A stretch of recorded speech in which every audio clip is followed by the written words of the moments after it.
լսելով Աստծո խոսքը ուղղակի հետաքրքրության համար չանենք, այլ քննության ենթարկենք մեր կյանքը ամեն անգամ, թե այստեղ լսելուց, թե երբ որ մենք քարոզներ ենք լսում համակարգիչի միջոցով, թե երբ որ կարդում ենք Աստծո խոսքը։ Ամիսը անցավ, մեկ ամիս ևս գնաց մեր կյանքից, եւ մենք ելի մոտիկացանք այն կարևոր գործողությանը, որն որ հաղորդության սեղանի հետ է կապված։ Ու ամեն անգամ, երբ որ մենք հիշում ենք մեր Տեր Հիսուս Քրիստոսի մահը, մենք ամեն անգամ հասկանում ենք, որ այն տեղը, որտեղ որ Հիսուսը իր կյանքը զոհեց, մեր տեղն էր։ Մենք պետք է այնտեղ եղնենք, բայց ինքը մեր տեղով մեռավ, որպեսզի մենք նրա մահի միջոցով, նրա զոհի միջոցով հավիտենական կյանք ունենանք։ Դուք գիտեք,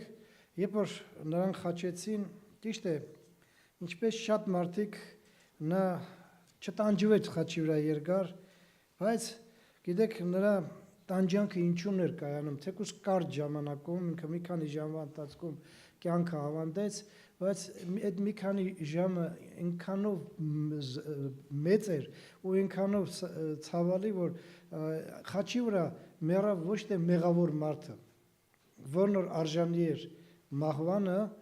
այլ մեռավ սուրբ, անարատ մեկը, որն որ ոչ մի բանի արժանի չէր, մահվան արժանի չէր, նա պետք է ապրեր, նա պետք է գործեր, բայց այդպես ստացվեց, որ Աստծո ծրագիրն էր։ Ու ես ուզում եմ մի տեղ կարդալ ձեզ համար Հովհաննես ավետարանի 19-րդ գլխի 28-29 համարում, որտեղ որ գրված է այս կարևոր գործողությունը, ինչ որ Հիսուսի հետ կատարվեցավ։ Иоанна 19 глава 28-30 стихи։ Սրանից հետո Հիսուսը իմանալով ամեն բան արդեն լրացած է, որպիսի գրվածը կատարվի, ասեց. ծարավ եմ։ Եվ մի աման կար քացախով լիքը, եւ նրանք մի սպուն, այսինքն գուբկա, լցրին քացախով եւ զոպայի մշտիկի վրա դրած նրա բերանին մոտեցրին։ Եվ երբ որ Հիսուսը քացախը առավ, ասեց. կատարված է, եւ գլուխը խոնարհեցեց, հոգին ավանդեց։ Հետաքրքիր է, որ չնայած որ Հիսուսի մահը ներկայացված է 4 ավետարանիչների միջոցով, թե Մատթեոսը, թե Մարկոսը, Ղուկասը, Հովհաննեսը, բոլորն էլ ներկայացնում են Հիսուս Քրիստոսի մահը, բայց միայն մի տեղ է գրված, երբ որ Հիսուսը ասեց կատարված է։ Սա Հովհաննես ավետարանումն է գրված, սա նշանակում է, որ այն զոհը, որն Աստված պատրաստել էր մարդկության փրկության համար, արդեն կատարված էր։ Բայց մի շատ կարևոր բան կա, որն որ մենք արդեն հին ուխտից ունենք այդ գաղափարը եկած ու մենք գիտենք շատ լավ, որ Աստված եթե միջև անգամ զոհ էր կատարվում, մարդիկ զոհեր են անում, իրենց փոխարեն անասուններն էին մեռնում, դուք գիտեք, զոհ են անում, որպեսզի մարդիկ փրկվեին անասունների կատարած գործողություններով, այն էլ ֆիզիկական փրկության մասին է խոսքը, որ չմեռնեն ֆիզիկապես, այլ շարունակեին ապրել այս կյանքի մեջ, մենք գիտենք, որ Աստված ուներ իր պահանջները այդ զոհերի համար։ Նա ոչ մի անգամ չէր ընդունի ոչ կոտրած ոտքով, ոչ քեցիան, ոնց որ ասում են այդ բաները, բուրդը թափած, ոչ որևէ մի ուրիշ առատ ունեցող անասուն, այլ ինքը հրաման էր տվել հրեա ժողովրդին, որ երբ որ դուք կզոհաբերեք ինձ համար ձեր տեղը այն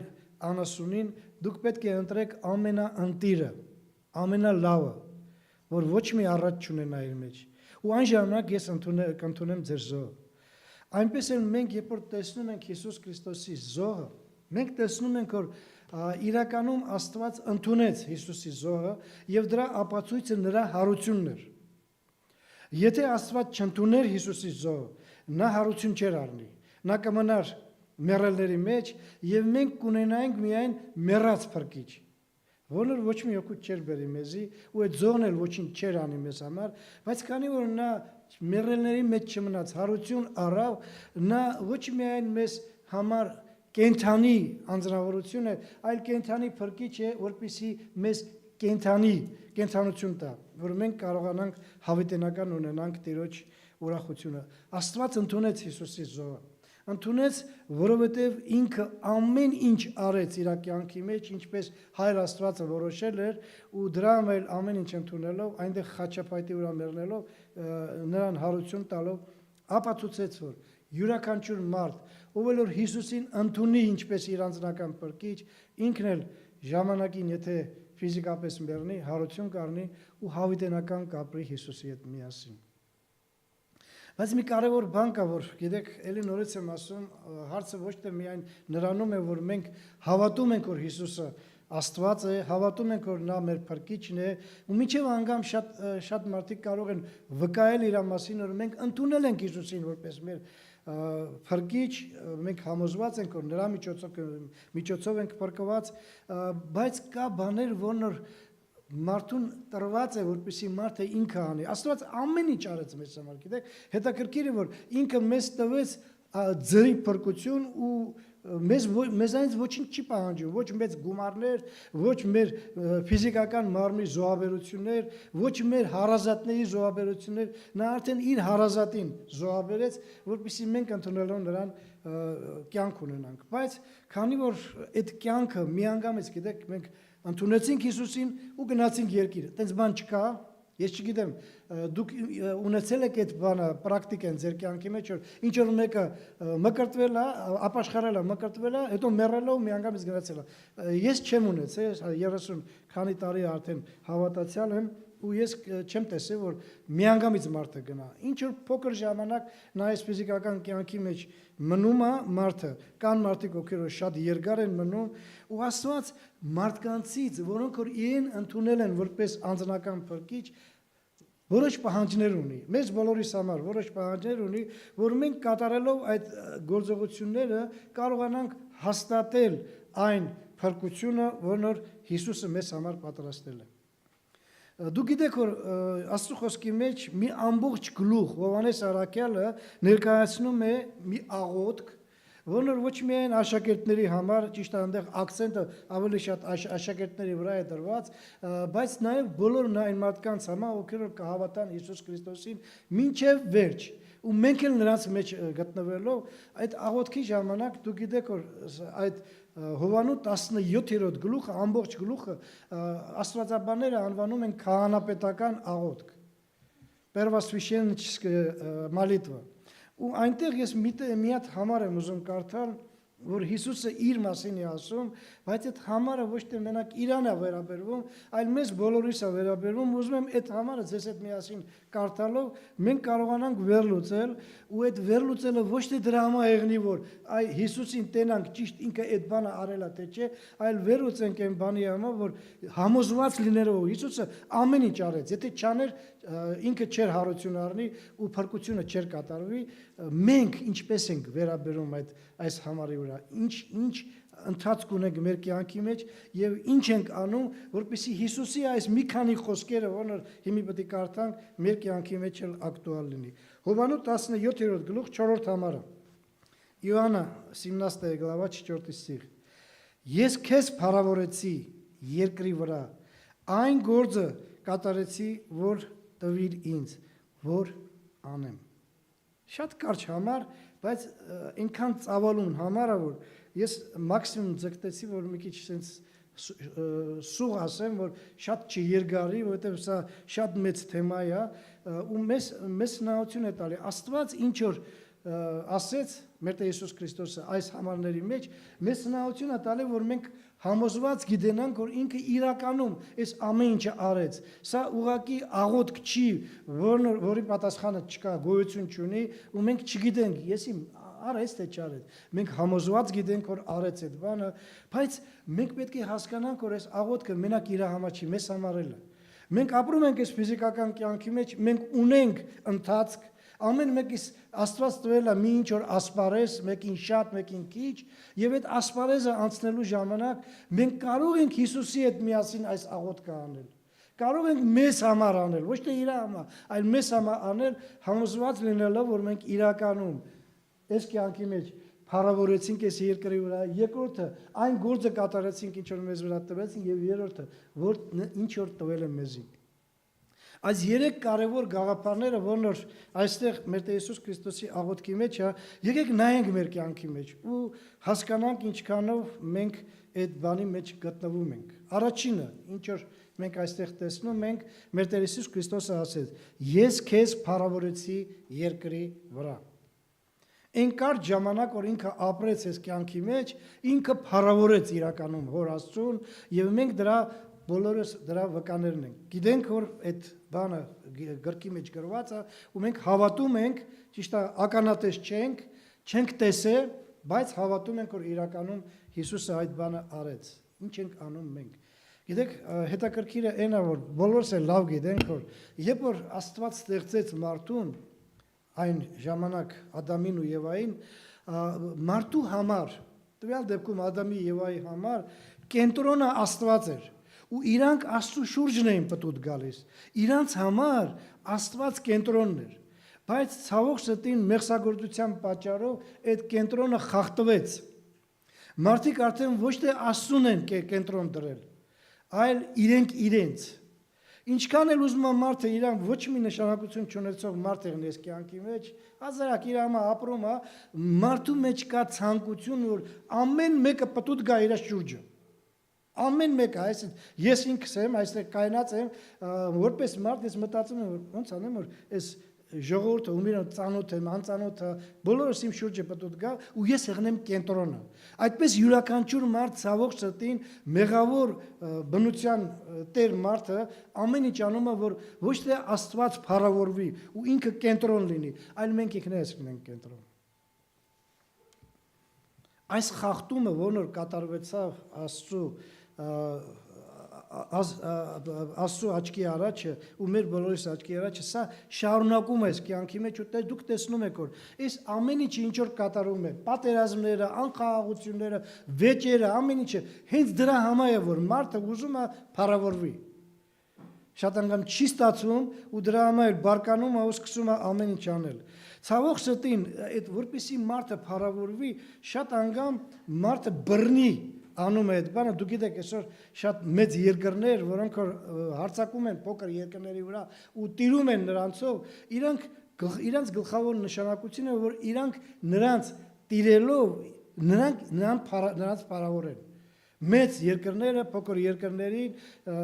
եղնում է, որ ես մենակ ես գլոբալ բանով չեմ ասում, եղնում է, որ անձը, որն որ ֆիզիկապես ուժեղ է, առանձնապես փող ունի, իշխանություն ունի, ինքը կարող է ժողովրդին նենց անի, որ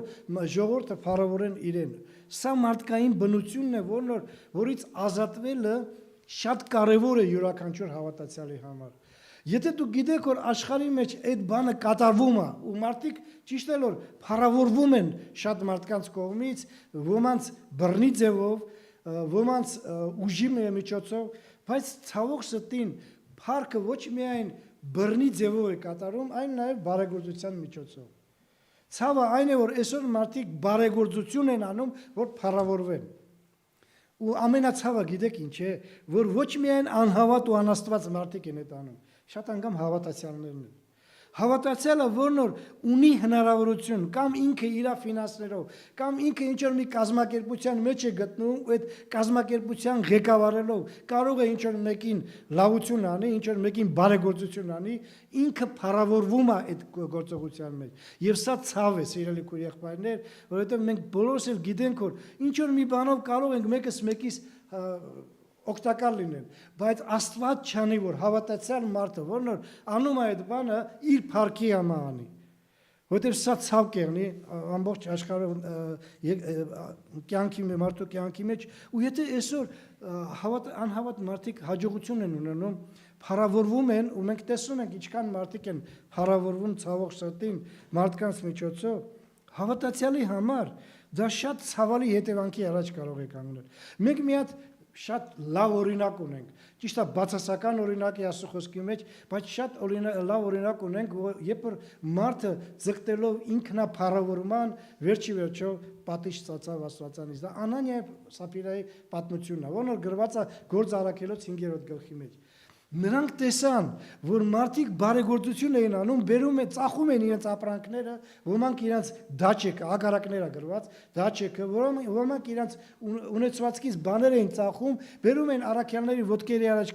դնում, եւ հասկանալի է, որ երբ որ մարդը բարեգործություն է անում, մարդիկ նայում էին դրանց ու ասում են լավ ես անում։ Ճիշտ ես անում, այ մալադեց, ինչ լավ մարդ ես, որ դու կարող ես օգտակար լինես աղքատներին, չունևորներին համար, բայց մարդ կա, որ նախանձում է մարդկանց այս բարեգործության կատարման, երբ որ մարդիկ ու այդ մարդկանց թվին այդ Անանիան ու Սապիրեն։ Տեսնելով, որ այն Բարնաբաս կոչված անձնավորությունը իր ագարակը ծախեց, բերեց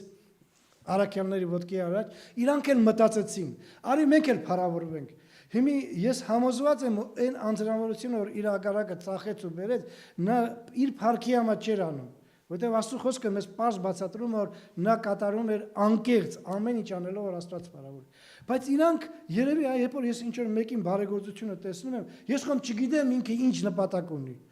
Ես ավելի շատ մտածում եմ, որ կարող է պետք է այս մարդը ինչ որ մի հատ լավություն է անում, որ մարդիկ իրանց գովան, բարձրացնեն։ Ու այդպես հավատացյալները ցավոք սրտին շատ կան այս կյանքի մեջ, որոնք որ մտածում են, ինչի ես էլ չանեմ այդ բանը։ Ու դուք լավ գիտեք, թե ինչ կատարվեցավ Անանիայի եւ Սապիրայի հետ։ Երբ որ երկուսն էլ, ամուսինն էլ, մարդն էլ, կինն էլ մեռան, միայն նրա համար իրանք սուտ խոսացին։ Ճիշտ է, ինչ որ մի մաս փող տվեցին, բայց սուտ խոսացին ու Պետրոս առաքյալը հանդիմանեց ու ասեց. դու մարդուն չես սուտ խոսում, դու Աստծո առաջ ես սուտ դուրս գալի։ Մենք այսօր չգիտենք, երբ որ հավատացյալ կոչված մարդը ձգտում է ինքնափառավորման, ինչպես ինչ ձևի պատիժ կստանա այս ֆիզիկական կյանքի մեջ։ Չգիտենք մենք, վերևից կրակ կընկնի մարդուն կսպանի, ինչպես վերջի Անանիան ու Սապիրան մեռան, ճիշտ է կրակով չէ, բայց մեռան, թե ինչ որ մի բան կատարվի, բայց մի բան կա, որ մենք պետք է գիտենանք։ Յուրաքանչյուր ինքնափառավորումը անպայման պատիժի կենթարկվի։ Եթե այս կյանքի մեջ չէ, հավիտենականության մեջ անպայման։ Որովհետև մենք բոլորս էլ լավ գիտենք, արդեն մեզ համար բացված է, մեր աչքերը բացել է Աստված, որ միայն Աստված է փառքի պատվի արժանի։ Ու երբ որ մարդը մտնում է Աստծո գործի մեջը ու ինքն է սկսում փառավորվել, սա մեծ ցավ է ու դրա համար մենք մտածելու բան ունենք դրա մասին։ Մատթեոսի 5-րդ գլուխ 14-ից 16 համարները։ Դուք գիտեք, Մատթեոսի 5, 6, 7 գլուխները դրանք լերան քարոզն են, որտեղ որ Աստված մեր Տեր Հիսուս Քրիստոսը բարոյական խրատներ է տալի մարդկանց ու այստեղ տեսեք ինչ ձևի խոսք է գրված Մատթեոսի 5-րդ գլուխ 14-16 համարը։ Մատթեո 5 глава 14-16 стихи։ Դուք աշխարհի լույսն եք։ Անդրում եմ ուշադիր լսեցեք։ Դուք աշխարհի լույսն եք։ Մի քաղաք որ կենում է սարի վրա, կարող չի թաքցվի, եւ ճրակը չի վառվի եւ դնվի գրվանի տակ, այսինքն մեծ թաս ասենց գրվանը, որն որ տակը դնում, այլ ճրակակալի վրա, եւ նա լույս կտա ամենին, որ տան մեջն են։ Այսպես լուսավորե ձեր լույսը մարդկանց առաջին, որ ձեր բարի գործերը տեսնելով, տեսնեն, ուշադիր լսեցեք, եւ փառավորեն ձեր հոր որ երկնքումն է։ Որ ձեր բարի գործերը տեսնելով, փառավորեն նրան, որն որ երկնքումն է, ով որ դրթեց ձեզ բարեգործություն անելու համար։ Գիտեք ինչ դժվար բան է սա, որ երբ որ դու ինքդ տեսնում ես, որ ինքդ գիտես, որ դու քո գրպանից հանում ես ինչ որ մի բան, ինչ որ մեկին ուզում ես լավություն անել, ու ստեղ ոչ թե դու պետք է փառավորվես, ու դու պետք է գովվես մարդկանց կողմից, այլ Աստված։ Կամ ինչ որ մեկը, բայց ոչ թե դու։ Սա դժվար է, բայց իրականում մենք պետք է հասկանանք, որ մեր Տեր Հիսուս Քրիստոսը երբ որ այս ֆիզիկական կյանքի մեջ էր, մարդկային մարմնի մեջ էր գտնում, ինքը մարդ էր 100%, չնայած որ 100% նաև Աստված էր, բայց մարդկային բնության մեջ գտնվելով ինքը բավականին մեծ քանակությամբ հրաշքներ գործեց։ Դուք գիտեք, ինքան հրաշքներ որ ամբողջ ավետարանը մենակ գրված է ու Հովհաննես առաքյալը իր ավետարանի վերջում գրված է, եթե ամեն ինչ գրված եղներ, գրքեր հերիք չէր անի։ Այսինքն այն չնչինը ինչ որ գրված է ավետարանի մեջ Հիսուս Քրիստոսի կյանքին, սա ինքը իրանով ցույց է տալի, թե Հիսուսը ինչպես էր անում, որ իր ձեռքերով անում էր ինչ որ մի հրաշք մարդկանց առողջացնում էր մարդկանց եսիմ հարություն էր տալի մեռելներից կամ որևէ ուրիշ բան ու այն ժամանակ երբ որ մարդիկ պետք է գային ու նրան փառավորեին, փառավորում էին նրան, որ երկնքումն է։ Մատթեոսի 15-րդ գլխի 31 համարը ես պետք է կարդամ, բայց ըստեղ մենակ 31 համարն է գրված, բայց ես ուզում եմ մի քիչ առաջ սկսել կարդալ, մի քանի համար առաջից, որ մենք տեսնանք, թե այս ինչ որ գրված է 31 համարում, ինչպես է կատարում։ Ուրեմն ես 29-30-ը կարդամ, բայց 31-ը այստեղ գրված է։ Եվ Հիսուսը այնտեղ Матфея 15 глава 31 здесь написано 29-30 стих, ես մի քիչ առաջ կկարդամ։ Եվ Հիսուս այնտեղ գնալով Գալիլեայի ծովի մոտ եկավ եւ վեր ելավ Սարը, այնտեղ նստեց, եւ շատ ժողովուրդներ եկան նրա մոտ, որ իրենց հետ ունեին կաղեր, կույրեր, համրեր, հաշմանդամներ, ուրիշ շատեր, եւ նրանք գցեցին Հիսուսի ոտները, եւ նա նրանց բժշկեց։ Շատ լսեցեք 31 համարը, որոնց այստեղ է գրված հիմի։ Մինչև որ ժողովուրդը զարմանում էին տեսնելով համրերին խոսելիս, հաշմանդամներին առողջ, կաղերին գնալիս եւ կույրերին տեսնելիս։ Ունայիք ինչ է ասում ստեղ։ Եվ փառավորեցին Իսրայելի Աստծուն։ Այ, այս իսկական բանը։ Հիսուսը իր ձեռքերով այսքան հրաշքներ էր գործում, մարդիկ բժշկվում էին։ Այն ձևի մարդիկ էին բժշկում, որ հնարավոր չի, մինչև անգամ 21-րդ դարում ոչ մի իծն է կույրը աչք չի տեսնում, ոչ մի իծն է կաղը չի կարող նորմալ ման գալ, այս 21-րդ բժշկությունը այսքան տեխնիկ ենք զարգացած է, չի հնարավոր չի, բայց Հիսուսը անում էր այդ բանը, ու ժողովուրդը տեսնում էին, զարմանում էին, ու ինչ էին անում, գալիս էին Հիսուսը էին փառավորում, չէ՞։ Փառավորում էին Իսրայելի Աստծուն, որովհետև իրանք հասկանում էին, որ այս ամեն ինչը ինչ որ Հիսուսը անում էր, Աստծո զորությունով էր անում։ Չնայած որ ինքը Աստված էր։ Ինչն էր այդ բանի գաղտնիքը։ Ինչի էր Հիսուսը իր կատարած գործողություններով մարդկանց ցույց էր տալի դեպի այն անձին, որն որ պետք է փառավորվի, եւ միայն նա։ Դուք գիտեք, Աստծո խոսքի մեջ հետաքրքիր մի պատմություն կա, երբ որ մի հարուստ երիտասարդ մոտիկացավ Հիսուսին եւ հարցրեց. Վարդապետ, բարի վարդապետ, ինչ անեմ, որ հավիտենական կյանք ժառանգեմ։ Մարդը, որն որ եկել է, ընդունել է, որ դա վարդապետ է, այն էլ բարի վարդապետ, ու վերջի հարց է տալի, թե ինչ անեմ։ Մատթեոսի 19-րդ գլուխ 16-17 համարների կարդամ։ Матфея 19 глава 16-17 стихи։ Եվ ահա մեկը եկավ նրա մոտ եւ ասեց. Բարի վարդապետ, ինչ բարի գործ գործեմ, որ հավիտենական կյանք ունենամ։ Նա էլ ասեց նրան. Ինչու ես ինձ բարի ասում, ոչ ոք է բարի, բայց միայն մեկ Աստված։ Հետաքրքիր է գիտեք, որ երբ որ մի անգամ մեր արած գործողության համար մարդիկ վազում են մեզ գովալու համար, որ ասենք լավ է, էլի մարդը արեց, գնամ ասեմ, ես ինչ լավն ես, որ այդպես լավ բաներ ես անում։ Ոնց ենք մենք ընդունում այդ գովասանքը։ Իհարկե, շատերը ասում են, բա ինչ անենք, բա այն մարդը լավություն է արել կամ լավ բան է անում, թեկուզ լավ քարոզ տվեց, սենց ասենք, բայց չգնանք ասենք մալադեց։ Բա մարդը աշխատել է, վերջի փող է դադել, գնացել է ինչ-որ մեկին լավություն է արել, չասենք մալադեց, ապրես, ինչ լավ տղա ես։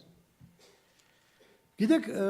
ես հիշում եմ միած սենց դեպք կար, երբ որ Կախովկային ենք գտնում, նոր ենք եկել, մի հատ եղբայր կար, հիմա այդ եղբայրը էլի շարունակում է ապրել, բայց չգիտեմ, ասենց իմիջալոց վիճակի մեջ է գտնվում, եղբայրը նոր մկրտված եղբայր էր, որին տվեցին հնարավորություն քարոզելու։ Ու ես կոնկրետ չեմ հիշում թեման ոնց էր, որովհետև 30 քանի տարի է անցել, բայց ես հիշում եմ, թե ինչ աժիոտաժ էր այդ քարոզից։ Մարդիկ ոնց հիացան, իրականում լավ քարոզեց։ Նորադարձ էր, բայց շատ լավ քարոզեց եւ մարդիկ դե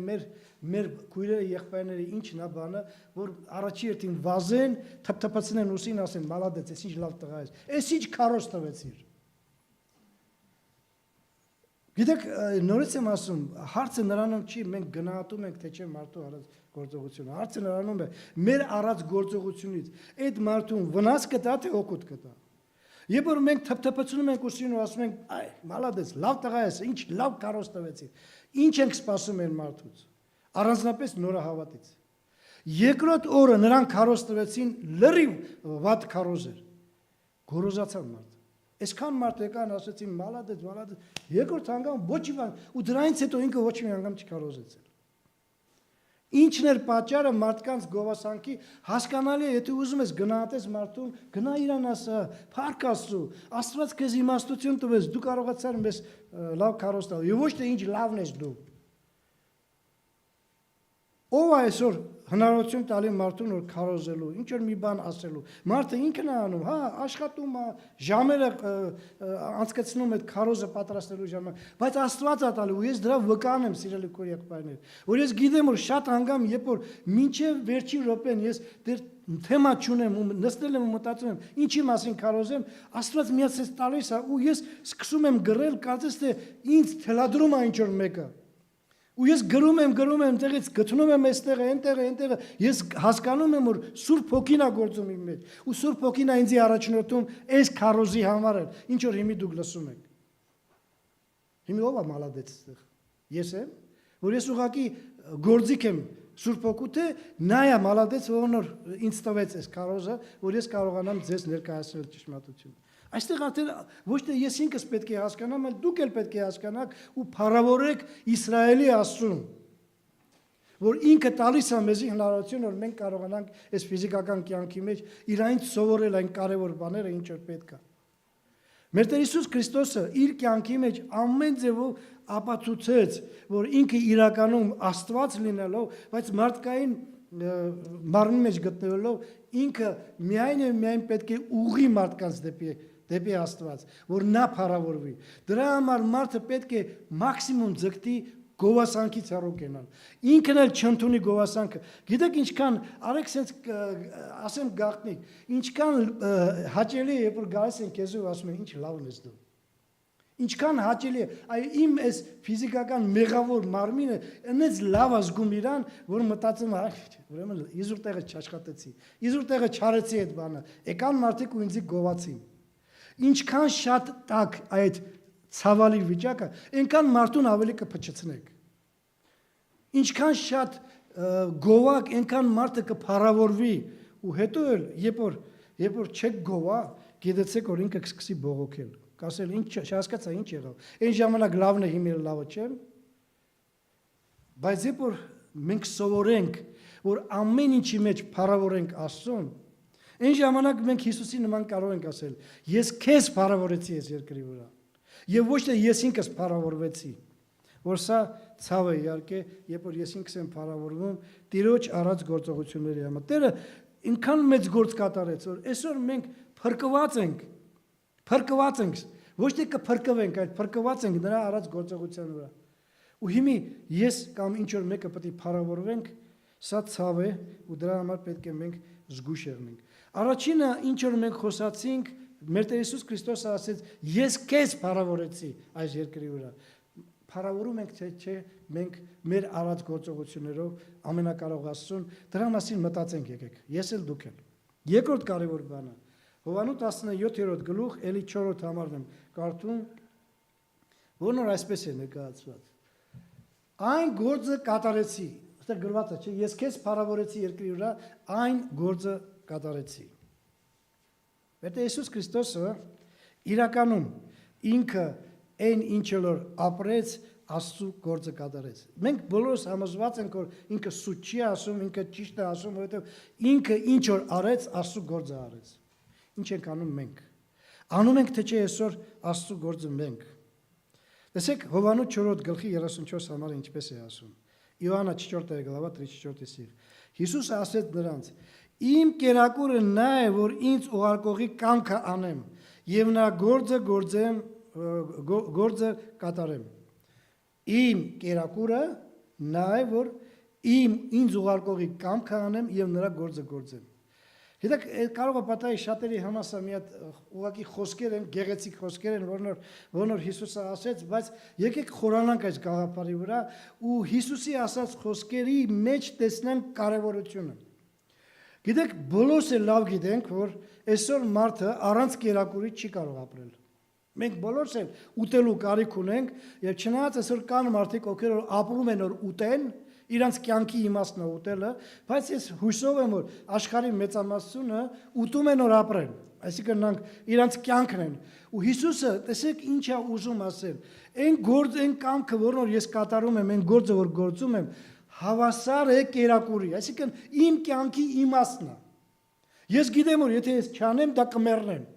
Ոնց որ ուտելիքը ոնց է, չէ՞։ Ես ուտում եմ, որովհետև գիտեմ, որ եթե չուտեմ, կմեռնեմ։ Հենց էլ Հիսուսի կյանքի մեջ, սիրելի քույր-եղբայրներ, մենք բոլորս պետք է գիտենանք, որ Հիսուսը իր կյանքի իմաստը դրել էր Աստծո կամքը կատարել ու նրա գործը կատարել։ Ու դա ուտելիքի հետ հավասար էր։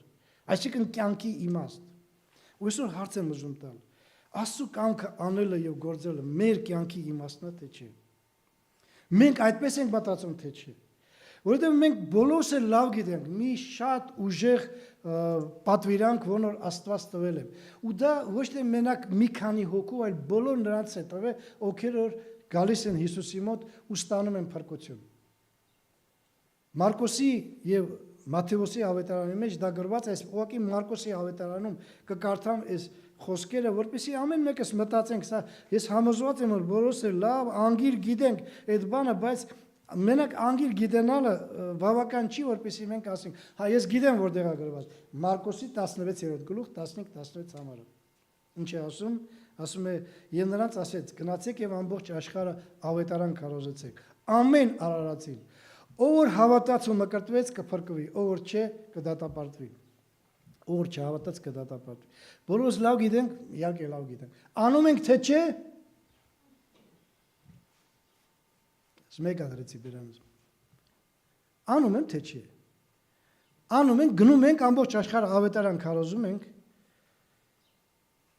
Այս Մարկոսի ասած խոսքերը մեզ վերաբերում է թե չէ։ Մենք մեզի դա պետք է թե չէ։ Գիտեք, մենք շատ անգամ երբ որ խոսում ենք սխալ ուսմունքի մարդկանց գործողությունը, մենք հանդիմանում ենք, ասում ենք, որ նրանք մոլորություն են, մարդկանց մոլորությունում են։ Ես համոզված եմ, այսօր շատ ուսմունքներ կան, որոնք որ իրականում մոլորություն են քարոզում, առանձնապես մեզ համար շատ հայտնի այսպես կոչված Եհովայի վկաները, որոնք որ լրիվ ինչ որ սեկտա են, որ ասենք սխալ ուսմունք են ներկայացնում, բայց մենք չպետք է մոռանանք, որ այդ սխալ ուսմունք ներկայացնող մարդիկ, որոնք որ սխալ են մարդկանց ավետարան քարոզում, իրաց մոտ շատ մեծ ակտիվություն կա։ Շատ մեծ ակտիվություն։ Մարդիկ, այ մեկ հարևաններ ունենք, մեկը վերջի արդեն տարիքի մեջ գտնվող մարդը, մյուսն էլ այ մեր Ռիտայի նման բանից իծանե չէ, բայց հետո ինչ որ ծնված ժամանակ ինչ որ բան են սարսկե ու ինվալիդ է տարել, ու պատկերացրեք այդ ինվալիդ աղջիկը,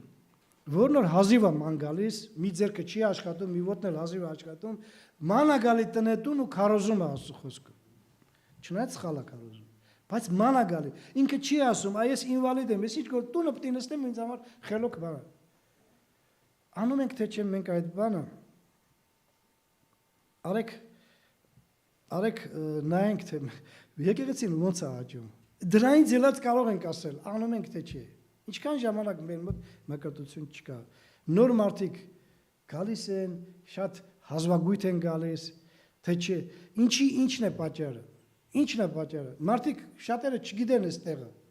Մենք եթե չգնանք ու մարդկան չքարոզենք, այն մարդիկ չեն գա այստեղ։ Ոնց որ մենք մեզանից յուրաքանչյուրը, ով էլ որ այսօր այստեղ է գտնվում, բոլորն էլ կարող են վկայել, որ ինչ որ մեկի քարոզչության հետևանքով ես եկա այստեղ։ Ինչ որ մեկը ինձ վկայեց, ես էլ եկա ու ընդունեցի Քրիստոսին։ Բա մենք ինչի չենք անում այդ բանը։ Կամ ինչի այդպես չենք անում, ինչպես որ պետք է։ Մի հատ ինտերվյու ես լսեցի, հայտնի մի լրագրող, ժուրնալիստ ու քարոզիչ,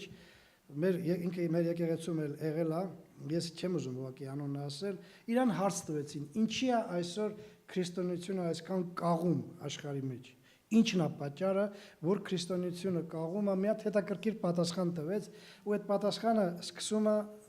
սկսեց այս բանով, Աստծո խոսքից։ Լսեք ուշադիր ինչ է ասում Հռոմեացուց 12-րդ գլխի առաջի երկրորդ համարները։ Римлянам 12 глава 1-2 стихի։ Էլի շատ լավ գիտենք այս համարները ու համոզված եմ որ բոլորս էլ շատ անգամ լսել ենք։ Արդ աղաչում եմ ձեզ եղբայր Աստծո ողորմությունով, որ ձեր մարմինները ներկայացրեք կենթանի սուրբ եւ Աստծուն ընդունելի պատարագ, որն է ձեր բանավոր պաշտոնը, եւ մի կերպարանվեք այս աշխարհի կերպարանքով, այլ նորոգվեցեք ձեր մտքի նորոգությամբ, որ դուք քննեք թե ինչ է Աստծո կամքը, բարին, հաճելին եւ կատարյալը։ Հետաքրքիր է այդ եղբայրը մի բան ասեց որ մտածելու բան է տալի մեր կյանքի մեջ։ Նախ եւ առաջ ինչի չի կատարվում ավետարանչություն, ինչի մարդիկ իրանց հետ են պայում ու ոչի բան չեն անում։ Այստեղ գրված է Պողոս Արաքելը ասում է ձեր մարմինները ներկայացրեք ինչպես պատարագ։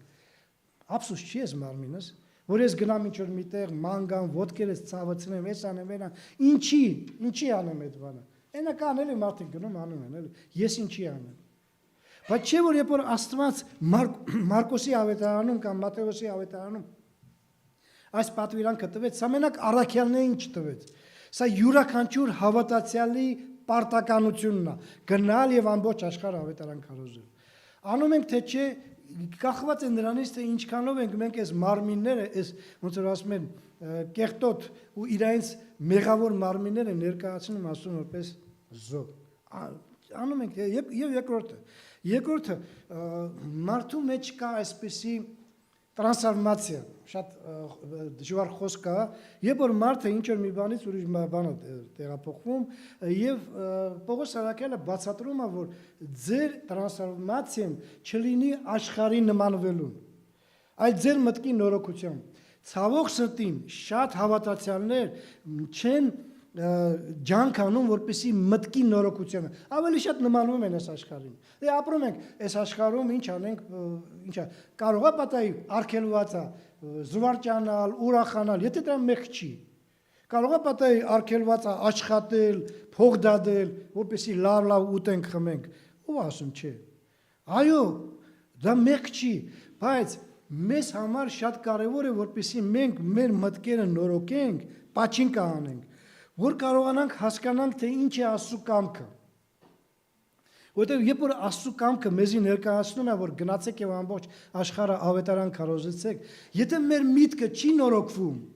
ապա մեզ համար շատ դժվար կեղնի, ուր գնամ, հետո գնամ, ինձի ասեն, խելքը թրծրել ես, ինչ ես խոսում, ինչ ես ասում, ավելի լավ է սուս կերամ տունը նստեմ։ Ինձ համար ամեն կիրակի գնամ եկեղեցի կամ, քարոզ լսեմ, փառավորեմ իմ Աստծուն եւ վերջի մտնեմ երկինք հավետենական կյանք ունենամ։ Եթե բոլորը այդպես մտածեին, մենք հիմա այստեղ կեղնենք թե չէ։ Ես չի եղնի օրինակ եմ, որովհետեւ ինձ ինչ որ մեկը բերեց այստեղ, Աստված նրա միջոցով բերեց, ու եթե ես ինքս չեմ անում այդ բանը, ոնց կարող է ես Հիսուսի նման աղոտ կանեմ ու ասեմ, այն գործը ինձ տվեցիր, արեցի։ Ոնց կարող եմ ասել, դա համար մտածելու բան է տալի, տեսեք Հովանու 5-րդ գլուխ 30 համարը։ Հիսուսն է ասում, ուշադիր լսեցեք, Յոհաննա 5 глава 30 ստիղ։ Ես ինձանից չեմ կարող ոչինչ անել, ինչպես լսում եմ, այնպես էլ դատում եմ։ Եվ իմ դատաստանը արդար է։ Ուշադիր լսեցեք, ինչի է արդար Հիսուսի դատաստանը, մարդ Հիսուսի դատաստանը, որովհետև իմ կամքը չեմ որոնում, այլ ինձ ուղարկողի կամքը։ Ինչի եմ ես կարող արդար դատաստան անել։ Ինչի եմ ես կարող ինչ որ մի բան ասել ու ինձի չասեն դու դատում ես, որովհետև ես իմ կամքը չեմ որոնում, այլ ինձ ուղարկողի կամքը։ Եվ սա ամենամեծ խնդիրն է մարդու կյանքի մեջ, երբ որ մարդը ոչ թե Աստծո կամքն է որոնում, այլ իր կամքը։ Ինչ անեմ, ոնց անեմ, որ ինձ հարմար եղնի, ամեն ինչ տեղը տեղին եղնի ու ինձ վրա մեծ բարդություններ չեղնի։ Այս սա է մարդու կամքը, բայց Աստված այդպես չի ասել մեզի։ Ուրեմն առաջինը ինչ որ մենք խոսացինք այս կյանքի մեջ, այս երկրի վրա Աստծուն փառավորելու եւ երկրորդը ինչ որ մենք խոսացինք այն գործեցի, որն դու ինձ տվեցիր։ Ու երրորդը, տեսեք Հովանու 17-րդ գլուխ 4-րդ համարը։ Յոհաննա 17 глава 4 ստիղ։ Որ տվեցիր ինձ, որ անեմ։ Էլ մի անգամ։ Ես քեզ փառավորեցի երկրի վրա, այն գործը կատարեցի, որ տվիր ինձ, որ ես անեմ։ Աստված տվել է ամեն մեկին գործ, որ մենք այս կյանքի մեջ կատարենք։ Եվ հետաքրքիր է գիտեք ինչ է, որ մեր Տեր Հիսուս Քրիստոսը երբ որ այս գաղափարը ասեց, ես մի տեղ եմ ուզում կարդալ ու եկեք համեմատության բերենք այս մեր Տեր Հիսուս Քրիստոսի խոսքերին, որ մենք ինքներս ինչպես ենք նայում այդ հարցին։ Հովհաննես 14-րդ գլուխ 31 համարը։ Ուշադիր լսեցեք։ Իոաննա 14 глава 31 стих։ Այլ որպեսի աշխարհը իմանա, թե ես սիրում եմ Հորը, եւ ինչպես Հայրը պատվիրեց, այնպես եմ անում։ Ոնց ես պետք է հասկանամ, որ ես սիրում եմ Հորը։ Ոնց պետք է իմ շուրջը գտնվող մարդկանց հասկացնեմ, որ ես սիրում եմ Հորը։ Որովհետև այսօր այնքան մարդիկ կան, որ սիրո բացատրության մեջ վարպետ են։ Ուստա են, ասենց ասենք, աննեզ լավ դասավորված կասի ես քեզ սիրում եմ, որ կնայես ու կասես իսկական սիրում է, էլի, բայց այսպես գեղեցիկ խոսքերով ասելը, որ չսիրելը հնարավոր չի։ Բայց գիտեք ինչքան եմ տեսել մարդիկ, որոնք որ իրանց կանանց, իրանց մարդկանց ես քեզ գիտես ոնց եմ սիրում, իմ կյանքս պատրաստ եմ քեզ տալու։ Բայց թակուն գնում է լևի։ Գնում է ինչ որ ուրիշների ծոցն է մտնում, դե սիրում է, էլի, ամեն մեկը մի տեսակ պետք է սիրի։ Նա էլ այդպես է սիրում իրան, կանոջը կամ մարդուն։ Բայց դա սերա թե չէ, իհարկե ոչ, էդի մայմունը դու կներեք այս խոսքի համը կապիկություն է, դա ուրիշ ոչ մի բան չես կարող ասել, որովհետև երբ որ մարդը մի բան է ասում ու ուրիշ բան է անում, լրիվ ուրիշ է, ու ցավոք սրտին մեր կյանքի մեջ այդպես շատ եղնում է։ Երբ որ մենք խոստովանում ենք Աստծո սիրուն, բայց միևնույն է ձգտում ենք ջոգել, ինչ անենք ու ինչ չանենք։ Այսա չեմ անի, դրա համար շատ դժվար է, սա գլուխը ով ունի, այսա կանեմ, դրա համար ինձ հարմար է այս բանը անել։ Այսպես ջոգողությամբ մոտիկանալ հավատացյալ մարդուն ընդունելի չի, որովհետև Հիսուսը ասեց, ինչ որ ինքը ասեց, այն էլ արեց անում։ Ամենահետաքրքիրը գիտեք ինչ է։ Մենք անցյալ հաղորդության սեղանի ժամանակ հիշեցինք մեր Տեր Հիսուս Քրիստոսի մահը։ Հիշեցինք, թե այդ ինչ մահ էր։ Գիտեք, երբ որ հասուն մարդը ինքը արդեն գիտե ինչպես պետք է մեռնի ինքը։ Շատ անգամ մարդիկ դեպրեսիայի մեջ են ընկնում։ Առանձնապես մեր Տեր Հիսուս Քրիստոսին, երբ որ նայում ենք, այն ժամանակ պատիժը, այս խաչապայտի վրա պատիժը այնքան բացահայտ էր, որ ժողովուրդը, որպեսզի ժողովուրդը կարողանար տենալ, թե խաչի մահը ինչ է նշանակում, ուղղակի պետք է քաղաքից դուրս գար։ Քաղաքից դուրս գար ու այնտեղ այնքան խաչեր էր դրված ու խաչերի վրա կախած մարդիկ, որոնք որ տանջվում էին, ու Հիսուսը տենում էր այս ամեն ինչը ու մտածում էր, օրից մի օր ես էլ պետք է այս վիճակի մեջ գտնվեմ։ Չես ուզում ես տանջվես։ Ու կարող է պատահի մտածել, որ չէ, երևի ես չկարողանամ կամ չէ, նայեք, ինքը տեսնում էր մարդիկ ոնց էին մեռնում, ինքը գիտեր որ ինքը այդ մահով պետք է մեռնի։ Միևնույն է գնաց ու արեց այդ բանը։ Միևնույն է գնաց ու արեց։ Ինչքան պետք է սիրի մարդը մարդուն։ Այստեղ տվյալ դեպքում Հիսուսը իր հորը ասում, որ ինքը գիտենալով թե ինչ է նշանակում խաչի մահ, միևնույն է գնա ու կանի։ Այսօր մենք ինչքան ենք, չէ, խոսում, ես իմ երեխուս համար։ Շատերը իր ամուսինների համար միջև այնքան են սիրում, իրականում սիրում են։ Իր ամուսինների համար մտածում են, ասում են, ես իմ երեխի, իմ ամուսնու, իմ ծնողի համար պատրաստ եմ կյանքս տալու։ Երբ որ կգա ժամանակ ու այդ կյանք տալու ժամանակը գա, կտաս թե չի կյանքդ, դա կախված է նրանից, թե ինչքանով ես սիրում դու քո հարազատին։ Եթե դու քեզի ավելի շատ ես սիրում, քան թե քո հարազատին, վարիանտ չկա որ կյանքդ տես։ Կգա ժամանակ կասես, հանակ արեցի, ես ո՞նց պետք է իմ կյանքս տամ, թեկուզ իմ երեխուս համար։ Բայց եթե ես սիրում եմ իմ երեխուն իրականում ինձանից ավելի, ես պատրաստ եմ իմ կյանքս տալու։ Հիսուսս այնքան էր սիրում իր հորը, որ ինքը պատրաստ էր ամեն ինչ աներ հոր կամքի պես, մինչև անգամ խաչի մահի, որ մենք այսօր հիշում ենք եւ մենք ուրախ ենք որ այդ սերը մեզ էլ է տրված, որ մենք էլ սիրելով կարողանանք, մեզ ոչ մի անգամ Աստված չի ասել, գիտեք, պետք է դու կամ քո անձը զոհես, սպանես, կամ քո երեխեքին, այդպես բան չկա, զոհաբերելու հարցը չկա մեր մեջ։ Բայց ինչ էլ որ կա, շատ անգամ մենք զլանում ենք միայն այն պատճառով, որ շատ անգամ մենք սկսում ենք ջոգել ու ասել, չէ, դա շատ դժվար բան է, դա ինձ համար չի, դա ուրիշների համար։ Հռոմեացուց ներողություն, հա, Հռոմեացուց 5-րդ գլուխ, ես ուզում եմ այս անպայման կարդալ, որպեսզի մենք մտածենք դրա մասին։ 6-ից 7 համարը կկարդամ։ Римлянам 5 глава 6 и 7 стихи։ Որովհետև երբ որ մենք դեռ տկար էինք, ուշադիր լսեցեք, Քրիստոսը մեզ համար իր ժամանակում ամբարիշտների տեղը մեռավ։ Ոչ թե իր մոտիկների, այլ ամբարիշտների տեղը։ Վասնզի հազիվ թե մի արդարի համար մեկը մեռնի։ Այսինքն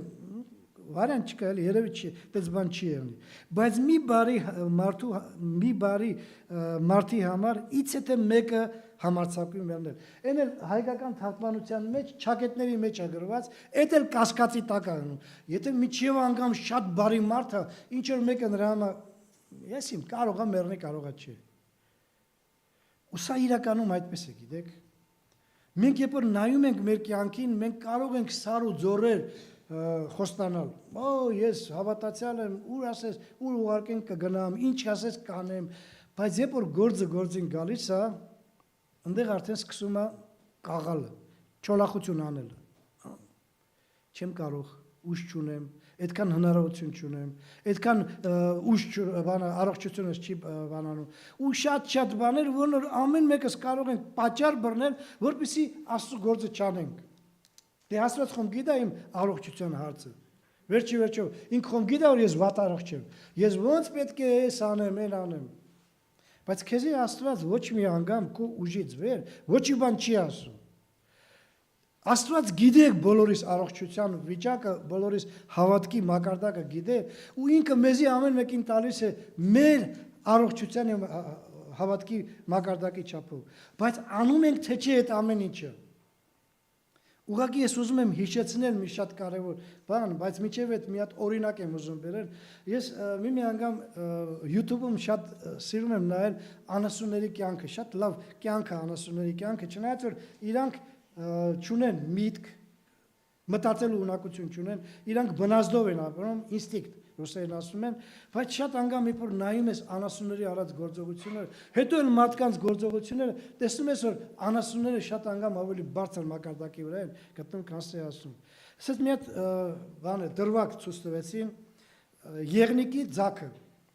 Ալինյոնակ, ռուսերեն ասում են, լողալով գնում է այն կողմից կոկորդիլոսը, կրակոդիլ, շատ ուժեղ արագությունով, դե ինքը լողնալ լավ գիտա, շատ ուժեղ արագությունով գալիս է ու արդեն այն պետք մոտիկանա, որ բռնի ես եղնիկին, կոկորդիլոսի համար եղնիկը ինչ է, մի հատ հապ ու չկա, բռնի ու մեկ էլ ասպարեզ է գալի նրա մայրը։ Էլի լողանալով գալիս է, հենց այդ կոկորդիլոսը պետք է հասնի որ բռնի իր ձակին, ինքն է դառնում զոհ։ Ինքն է կոկորդիլոսի փայը դառնում, որպեսզի իր եղնիկին, իր ձակին ազատի։ Մենք չեն կարող ասենք որ